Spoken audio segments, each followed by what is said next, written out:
What you are about to hear might just keep you up tonight.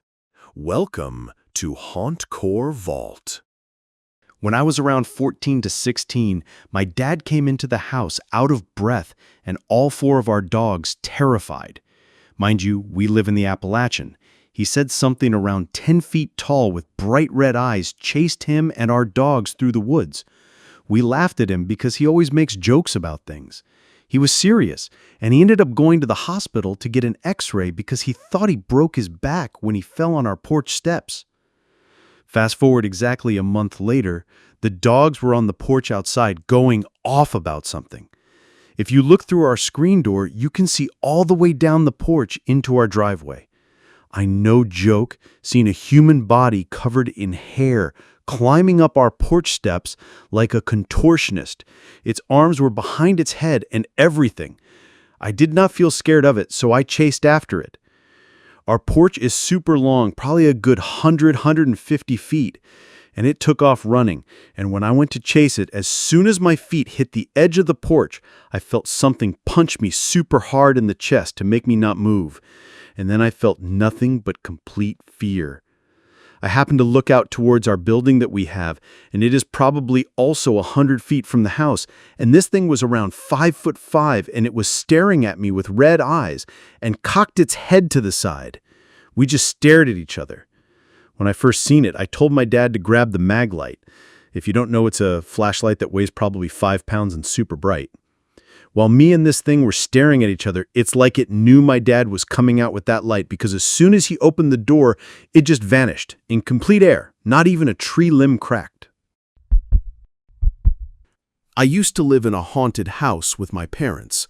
To contextualize, the house was built next to an old graveyard and, like many villages in France, very suspicious stones in our front yard. So, I believe there were 3 spirits in the house. One was quite negative and would completely change the atmosphere in the house whenever he was around. He wasn't evil or anything. He wouldn't do anything really, but he would just stand somewhere and stare. I called him the lurker. He would watch from corners. My dog used to look straight at him. Whenever he was around, the entire mood would switch. It was unsettling. The other 2 were less scary, even if way more active. One was called the Walker, as he just walked around the house. Nothing more, just walked. We would hear him walk. I often heard him outside my bedroom, in the hall. My mom heard him the first time when she was showering. She was alone at home and heard the walking. Later that day, when I got home, she asked me why I had come home earlier. I told her I hadn't been home all day. She was creeped out. It wasn't my dad either, as he wasn't even in France at that time. We would also hear him when we watched TV in the living room. The third was the prankster. He would make objects fall, move objects. For example, one day my mom found a heavy comforter that she had carefully folded and stored away securely on a shelf, a deep shelf, thrown in the middle of the room. Even if it had naturally fallen because of vibrations or whatever, it wouldn't have been where my mom found it. It was definitely pushed off the shelf.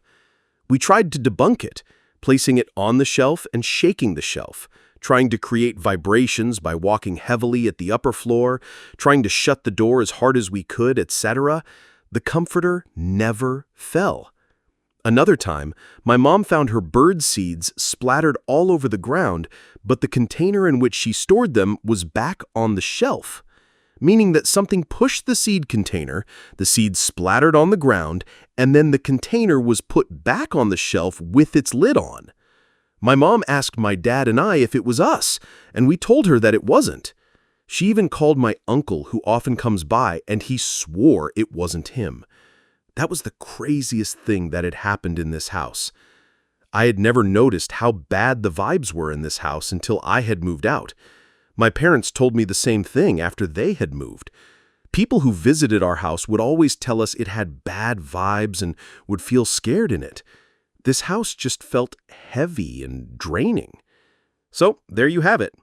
I'm glad to say that my current apartment is not haunted, and that the house I'm about to buy is going to be blessed by a priest and saged just in case. House built in 1750.